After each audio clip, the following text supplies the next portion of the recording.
Hello, everyone. Welcome to Rochester Xamarin. Xamarin. Uh, Today's February 18th, 2020. Before we get started with our featured presentation, I always like to thank our sponsors. The .NET Foundation provides our meetup.com account so everyone gets to see what the schedule looks like. And my company, File on Cube, provides the GoToMeeting subscription so we could bring this online and remote for anyone, anywhere to attend and present. And our presenter today is Pedro Jesus. I said it right? Okay, I'm getting thumbs up. Uh, Pronunciations of everyone's name is very important to me. And Pedro comes from us all the way from Brazil. I believe it's a little bit later his time, so hopefully we don't take up too much of his evening here. He's going to be talking to us about building custom renderers. So I'm going to give Pedro a screen, and we'll get started with the presentation. Okay. All right, you should be able to present now. Nope, no, I didn't hit the verify. How about now? Oh, yeah. Yeah, now it's okay. All right, perfect. So, first of all, thank you for the opportunity, Andrew. I hope that you guys can benefit with my presentation. Oh, absolutely. So, Glad to have you. And we can see your screen. Take it away. so let's get started. So, are you talking about a new way to create custom renders? I mean, it's not really a new way, but it's kind of a different way that you normally see in the articles or even into the documentation. So I will give you a quick introduction about the theme and the usual way to implement custom renders, this new approach, and I will show some code to how we can do that. But first, who am I? I'm a Pedro Jesus. I'm from Brazil, and I worked with Xamarin since 3-4 years ago, and 2 years ago, I started to contribute with the Xamarin Essentials and Xamarin Forms project as well. Also, I be a member of this group. It's a robotic group that we build robots to competitions. And I work for Architect, where we are a company that we deliver lovely applications to world. So let's get started. So the first question is why we create a custom render or access the native APIs also. In top of my head, I can point two answers for that. One is to work around some bugs. So if you are developing something in Xamarin Forms or even in Xamarin Forms and you find some odd behavior in your control or in your layout, you have to do something to work around that until the Xamarin Forms teams get that bug solved. Or even if you try to do something that is not implemented yet. So, for example, modal pages or pop-up behavior, it doesn't exist yet, but you can implement that by yourself using a custom render and have access to native APIs. And for sure, we have two great libraries. That's the Xamarin Essentials and the Xamarin Forms and Xamarin Essentials. They are evolving very quickly. So if you do some workaround or create an implementation for control by your own, probably some versions after that, you get that bug solved and you get that feature implemented, so you don't need anymore the workaround, or you don't need your own implementation. So you probably want to remove that from your code. And that way that is doing by usual is not easy enough to take out to get it off your code, get out your code from your project. And guys, if if you don't understand something that I said, please let me know and I try to say it again, because sometimes my English is not too good. Sorry about that. You're doing So great. Keep it up. thanks. So let's see the handler architecture, how the handlers are built in Xamarin Forms. So for example, here you have entry control, and this entry control have in this picture 3 handlers, but today you have much more because Xamarin Forms now target another platforms, and that's great. So you have you have the entry handler, into iOS, Android, and UWP. That is a class, and that class inherits from the native entry element, and it's different for each platform. So for iOS, you have UI text field. For Android, you have the edit text, and for UWP, you have text box. So that way the handlers are built. And in most cases, when you want to do your own custom handler, you probably inherent about the entry handler and not the native one. Just if you want to do a very specific thing, you're completely different thing. So what is the usual way to implement a custom handler?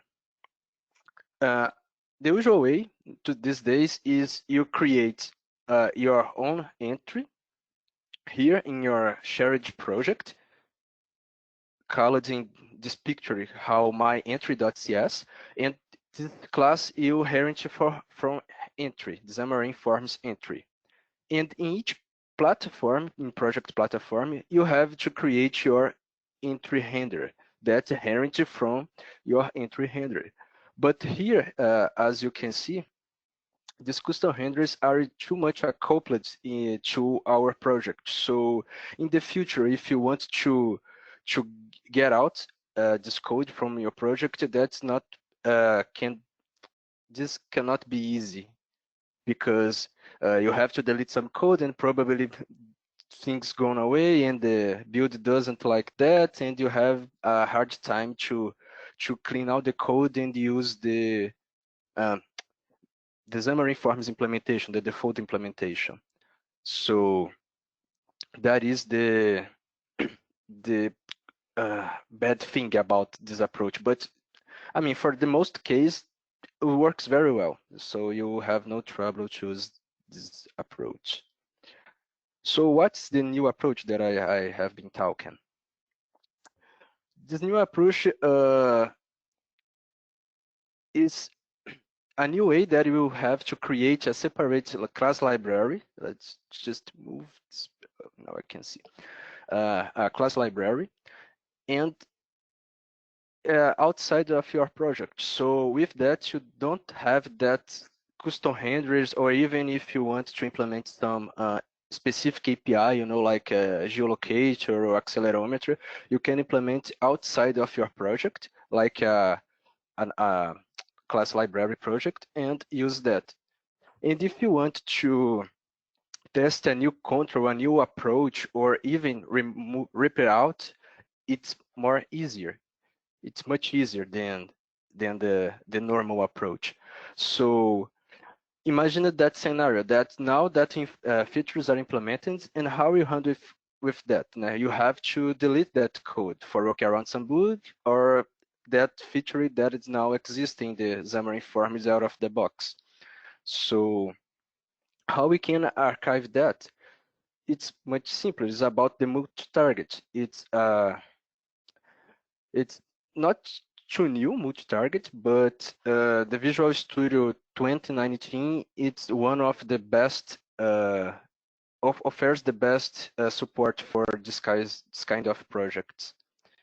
So yeah, and this is the end of my my PowerPoint stuff. So let's go see some code. Any questions so far? No questions in the chat. Okay. So through in time, I already created a project. It's just a file new project in Xamarin Forms blank project, as you guys can see here. And also I created this class library here. And this is a normal one. It's just a .NET standard class library. So the first step is transform this class library into a multi-target class library, a multi-target project. Can we increase the font So, a little bit? Like, oh, for sure. 1 looks minute. like you're at 80%. If you bring it to like 100 or 120, yeah, Yeah, that looks it's good. better. Yeah, that looks much better. Thank you. Oh, yeah, thanks. Uh, so yeah, here's the default CS proj, and I just copy and paste it here, and I will explain because I don't typing this is not the goal of this talk. So first of all, you have this tag target frameworks in plural, and here you can specify which targets you want. So in this case, I just .NET Standard 3.0, iOS 10, and Monodroid 9. This one, you can put the Monodroid that your Android application target, the version of your application. But also you can put another Android version as well. For example, 8.0 and press save. And now the project will load all the dependencies for you. So easy peasy to configure that. Also, when you work with the multi-target projects, you probably want to add this tag, enable default compile items, because sometimes the Hosling or the Visual Studio, I don't know if the Hosling has some fault, but the Visual Studio messy a little with your files, so it's good to put this tag here. Oh, and also remember to change the SDK name to this one, msbuild.sdk.extras/ and the version. Do you have any Okay. documentation on if you scroll back up to the top, the project SDK? Off top of my head, no, but I can take a look and share with you guys. But one project that every time I use like a guide is the Xamarin Essentials project, because that project follows the same structures as here. Okay. So Well, just that's a good guide.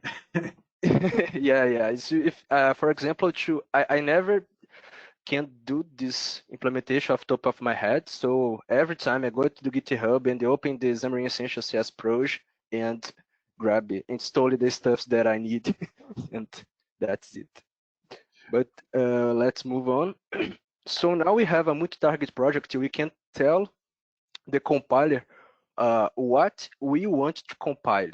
So for example, this one is global. So if you target iOS or Android, UWP, TIEs, and watchOS, and so on and go on, this item group will be compiled every time. So in all my projects, it's like here, we have the Xamarin Forms package. So as you can see, everyone has the Xamarin Forms package. You also can use that build.props.target files, but they don't work with the VS for Mac. So it's because of that I am showing this way. And also, I want to compile every file, that every C# file that has shared in your file name. And this others item groups here, it's about the it's about the specific one. So if I compile for net standard, I just compile the .NET standard and this one, and also I include this package. If I want to compile for iOS, I just include these packages and files, and for Android as the same. So that way you can configure your build actions. You know, some question here. I think this is not so common to see.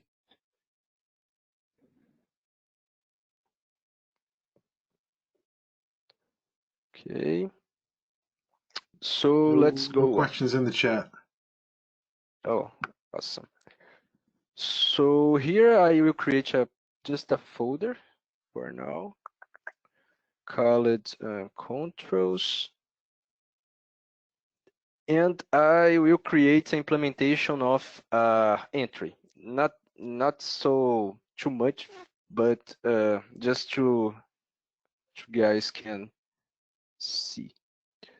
So for example, I has this, I don't know, fancy entry.shared.cs.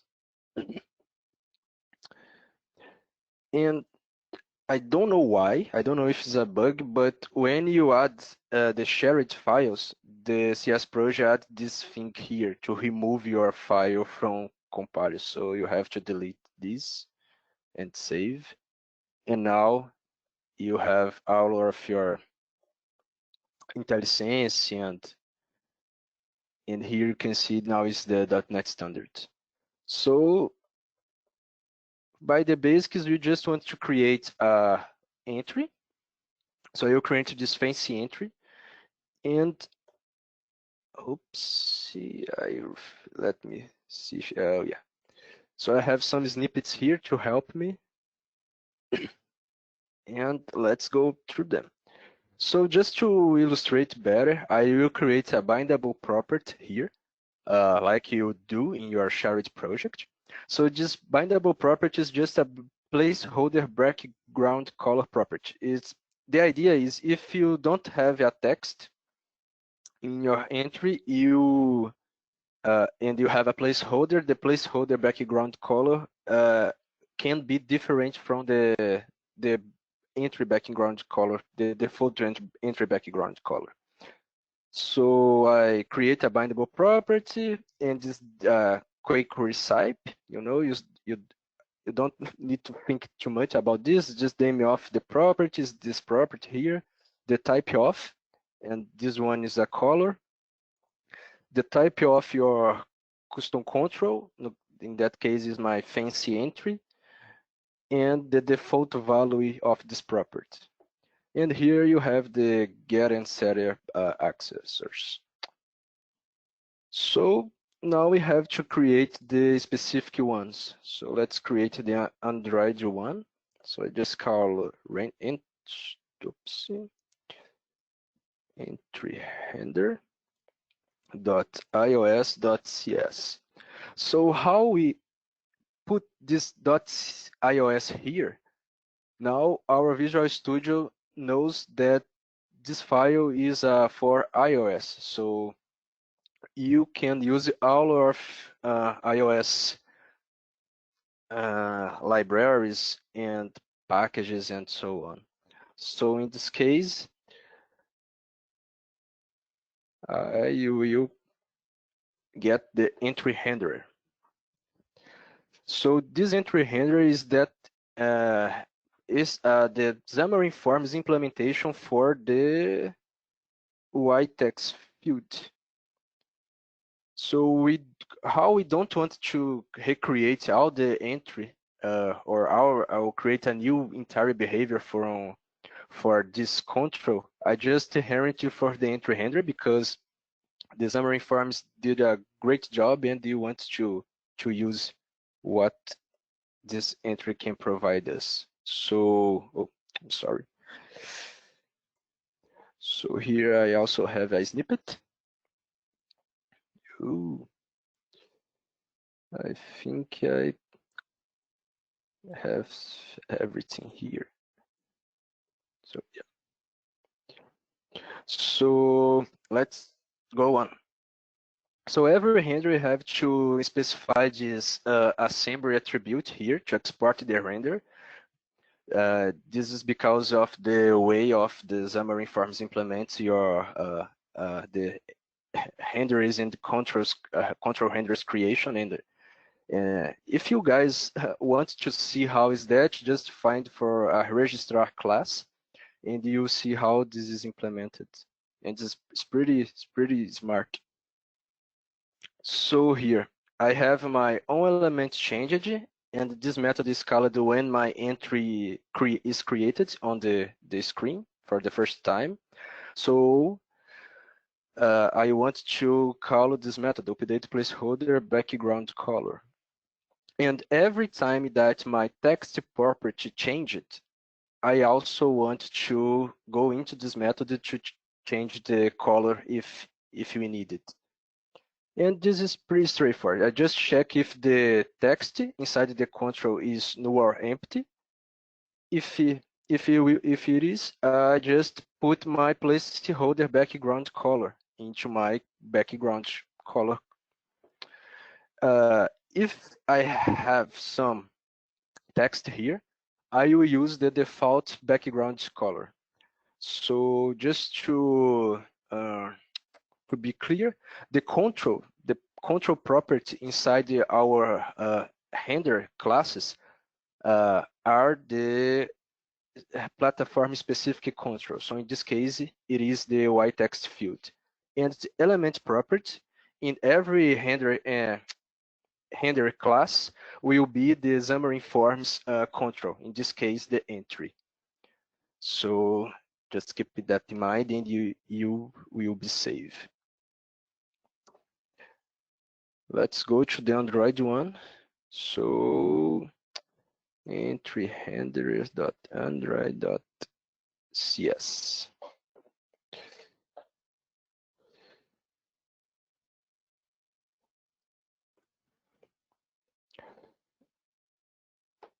So I'm sorry. For Android, we need to create this constructor passing the context to the base constructor as well. And here we have the kind of the same implementation. We have the only element changed, and we want to call to run our update placeholder background color method. And also, every time our text property changed, we want to see if you need to to update the background color. So as the same, the control is the native element. So in this case is the form edit text. And the element is the entry one. It is the Xamarin Forms world. And here is a little different, but we have to use this method, set background color. In iOS, we just set the property directly, but Android, you have to use this method and pass the color. Oh, and interesting thing, this color is just lives from the Xamarin Forms world, so the Android doesn't know about this color. So the Xamarin Forms team, they are pretty cool guys, and they share with us these extension methods to convert the colors to platform specific. And if you have one color in the platform specific, you can convert to the Xamarin Forms.color as well. So if you need it, just use it. And yeah, I think that's it for now. Now we just have to add this project into our other project. So let's move this real quickly. So let's add the reference here.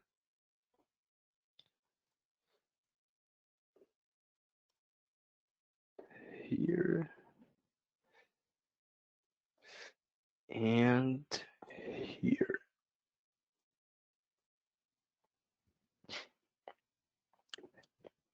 Okay.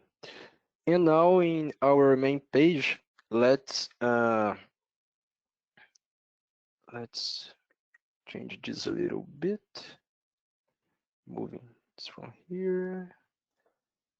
Okay. Let's put an entry, placeholder. And here you guys can see that we don't have the placeholder background color. So now we need to add our control. So you just have to type the name, fancy entry, control dot, and the Visual Studio will bring the reference to you. Beautiful. So our fancy entry and our property, and the IntelliSense also help us because it's smart enough to see that this property is a color. So let's create fuchsia, why not? And save. So here we have two entries. And let's run this puppy. So we have two entries, but one of them is our fancy entry. So let's just put some breakpoints here to see if everything works fine. And here. So let's build. Any questions? So far, so good.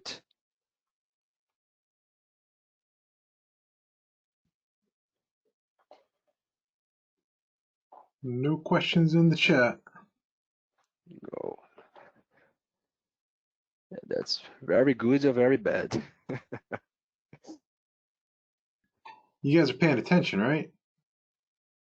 I Yeah, expect I hope to hear so. reviews from everyone tomorrow morning. Yeah, me too. So here we go.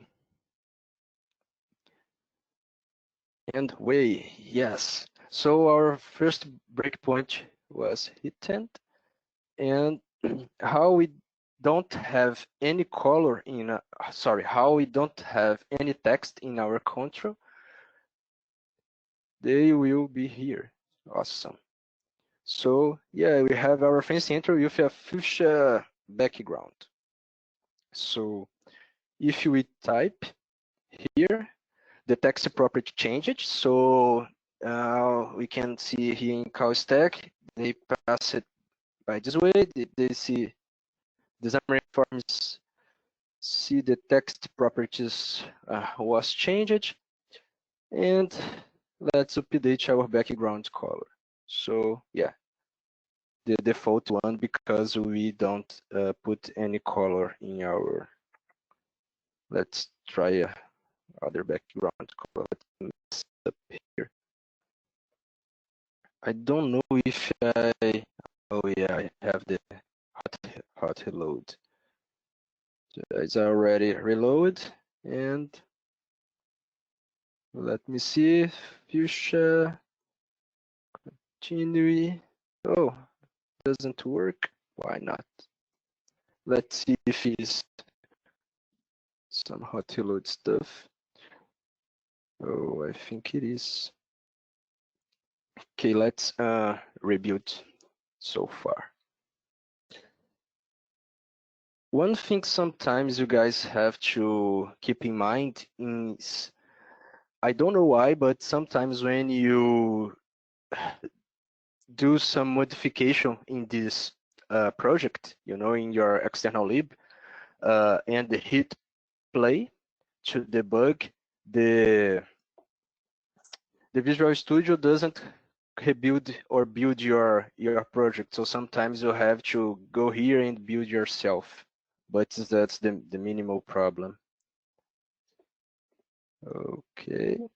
Oh yeah, some hot reload bug.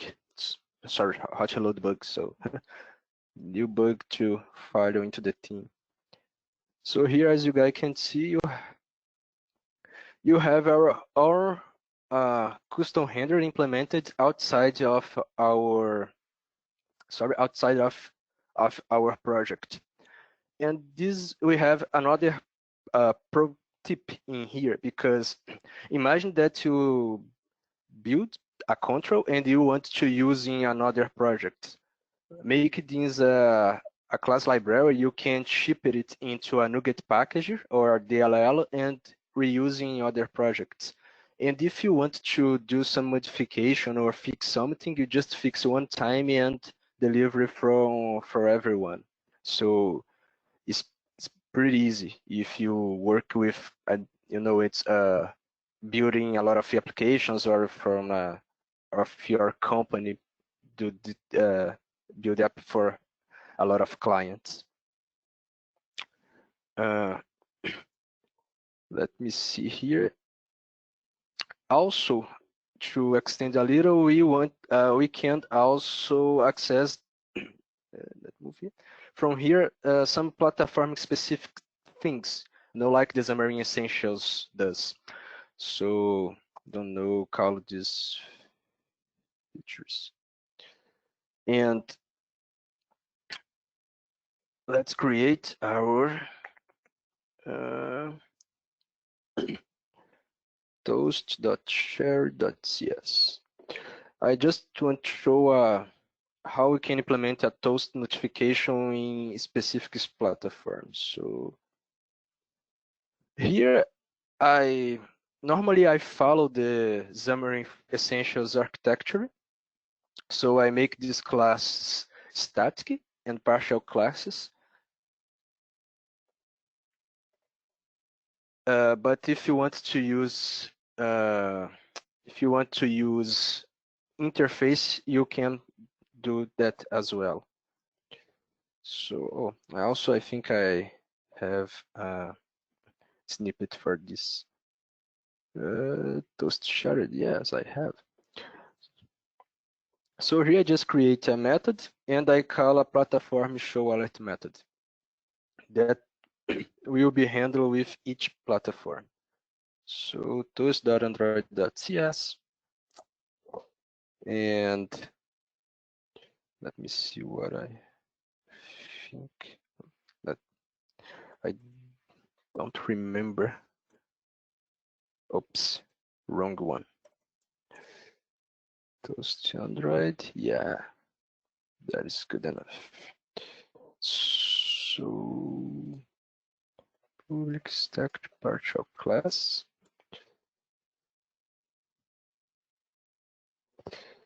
I think is AWS Android.2 with yes, now everything works. I just fill the classes and after that I explain for you guys. Don't worry. Don't worry. Toast iOS.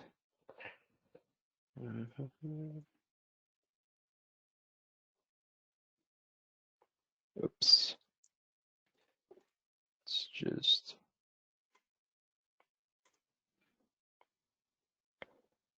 so I just have to import these usings. So here you guys can see better that for this particular class, the .ios, I using the foundation, the UI kit, the specific libraries from iOS world. So I think this would be here. So yeah, just one more. Toast.net standard.cs.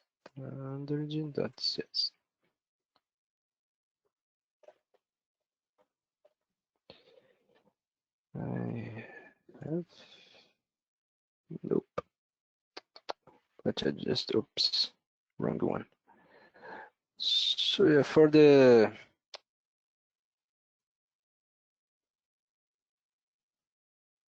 oh no, copy and paste wrong again.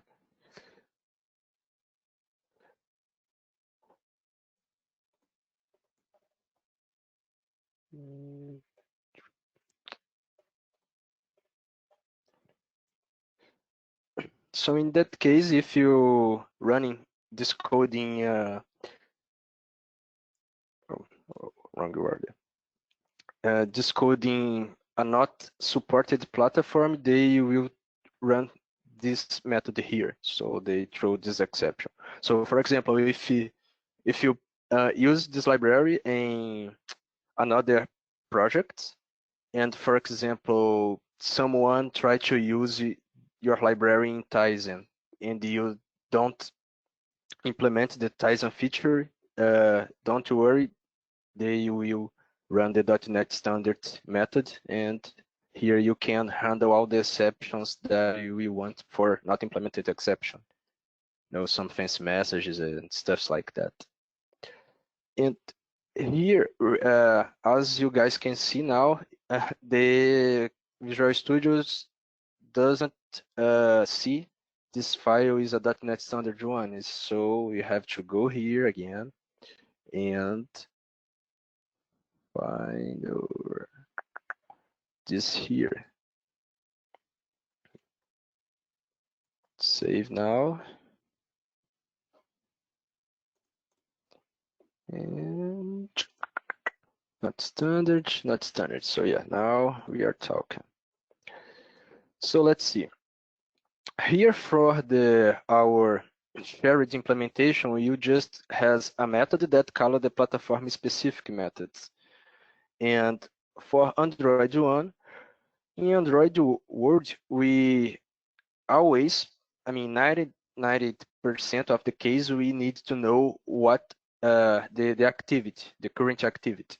So you can use some plugin to archive that. You can create your own life cycle to get that activity as well, or you can just ask to your user to specify the activity, and because and sorry, and that is the reason for this activity here. And also have in mind this is just makes sense for Android world. So into iOS world, the person doesn't see this property here. You can just access this property from the Android project.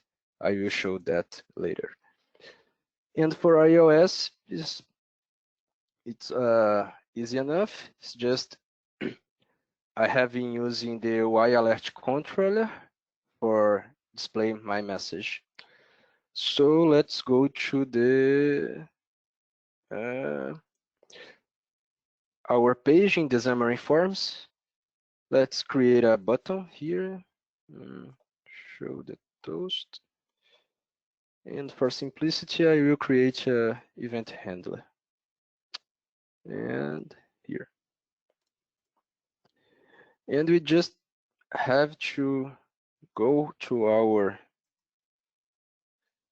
implementation and show alert.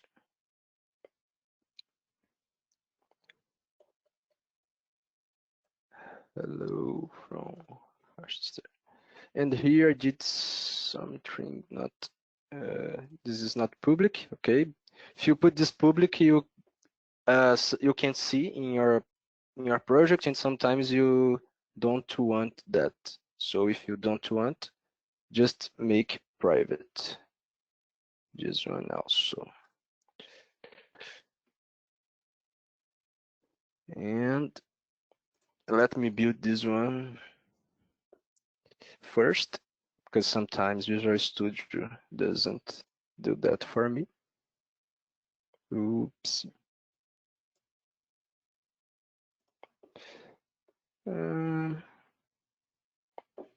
Okay, wait a minute, and let's go again. Sometimes this occurs. And oh, why is that? Public. What? I don't know why he's saying this is a monodroid. Let me see if I did something wrong. Close that shared.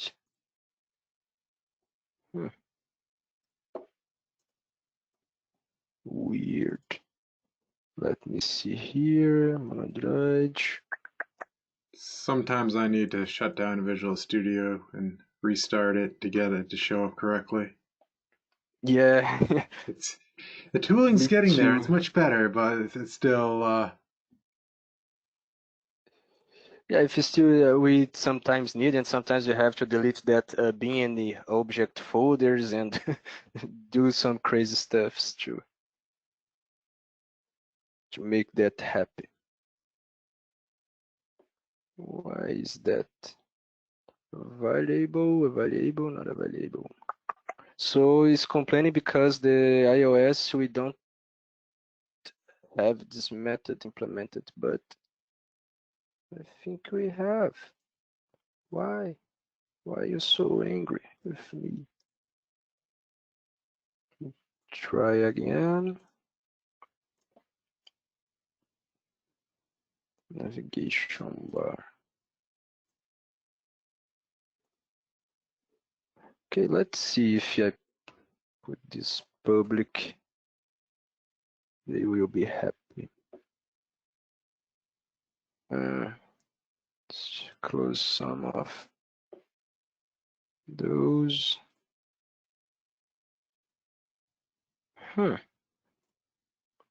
This is weird. If you guys saw something that I did wrong, please tell me. Set partial class toast. Toast iOS.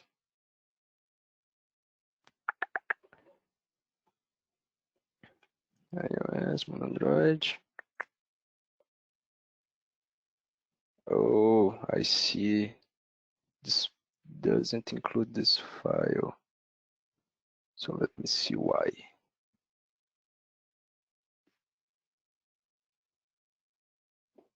Weird. Okay, just for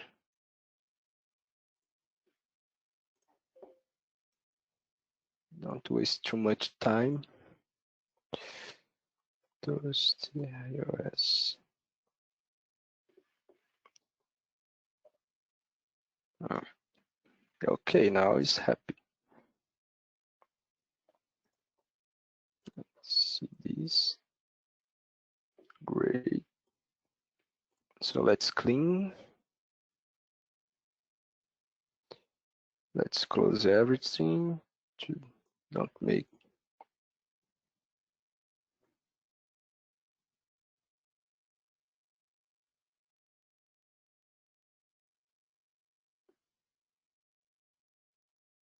Okay. So let's try to run now.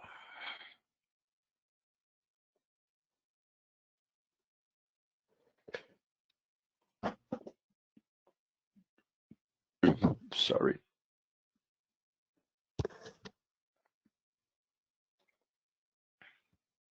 Let's see if it okay, show the toast and yay, works. So here we have our messenger from the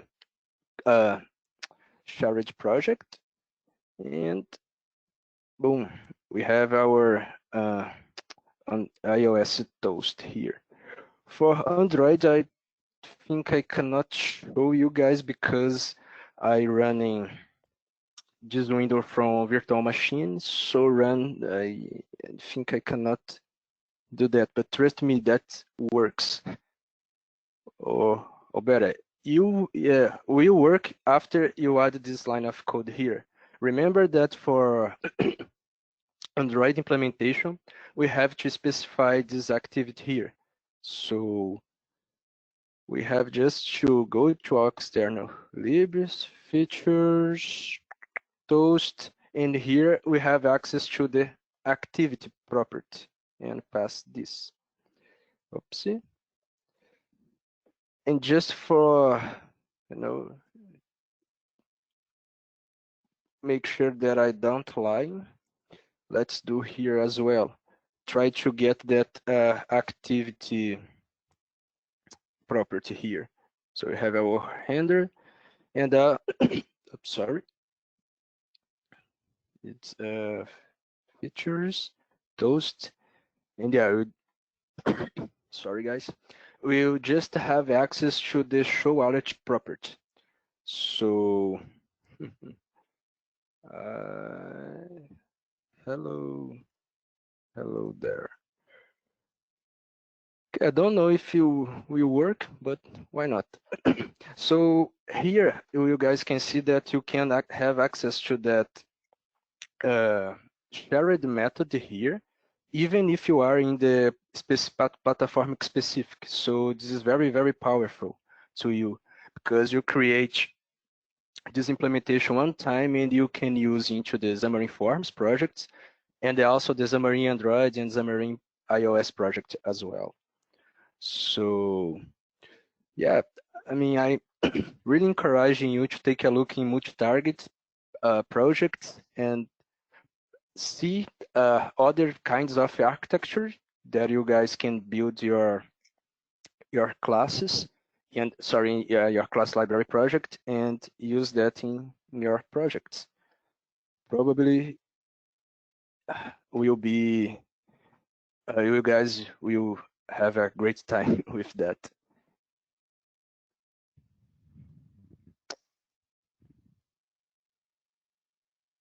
Oh, come on.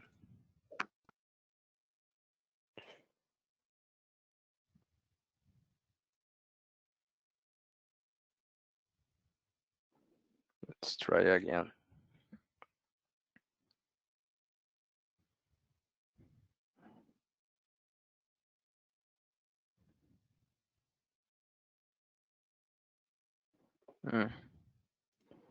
When this happens, I just close the simulator. Yay.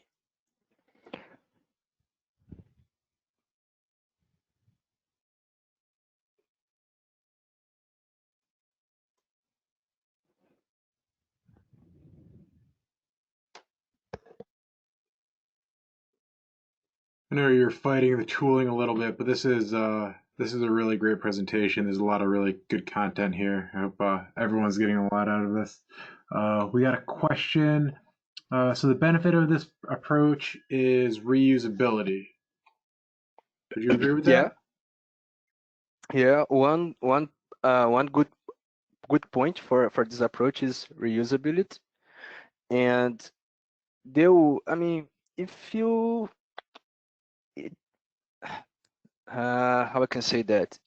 For example, let's say that tomorrow the Xamarin Forms team release a version with this toast implementation.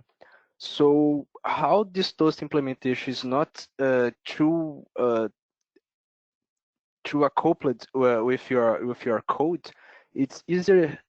It's pretty easy to remove that from your project and use the official implementation. You know, if you have to use that, you probably will have interface here and use the dependency injection, and probably you will access directly some, don't know, properties from your pages or view models or stuff like that, and remove that can be a little hard, you know.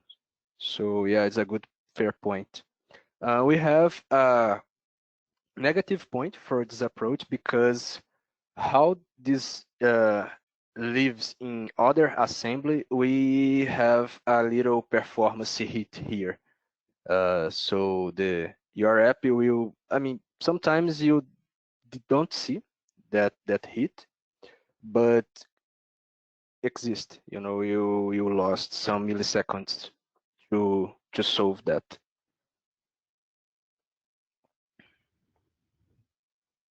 Anything else? Hi Pedro. Hi.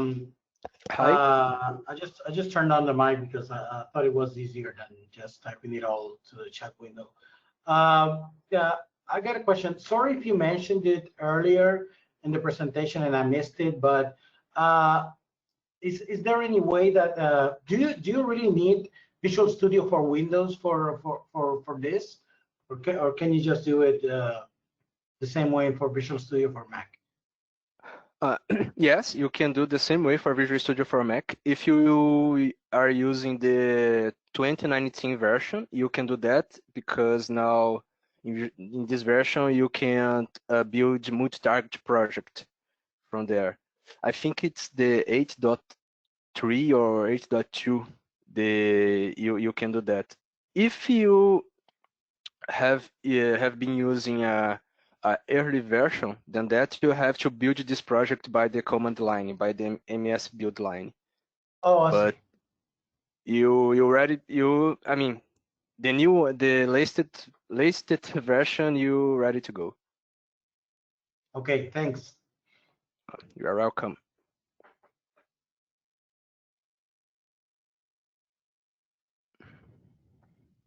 Any other Anything else? questions for Pedro? Complaints, and guys, I'm sorry for my bad English. I promise that next time I will be better in this topic. You Oh, did your a English really is good fine. job. I was able to understand you very well. Yeah, Oh, yeah. that's good. All right. Well, then I'm going to take screen back and we will finish up. Okay. Make myself I can stop presenter. that. Let me make sure I have my slide deck going.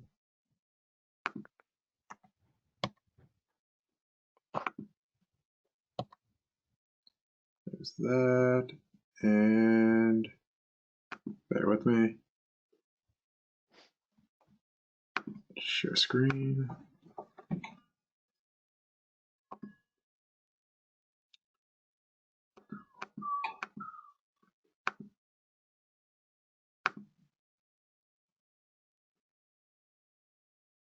All right.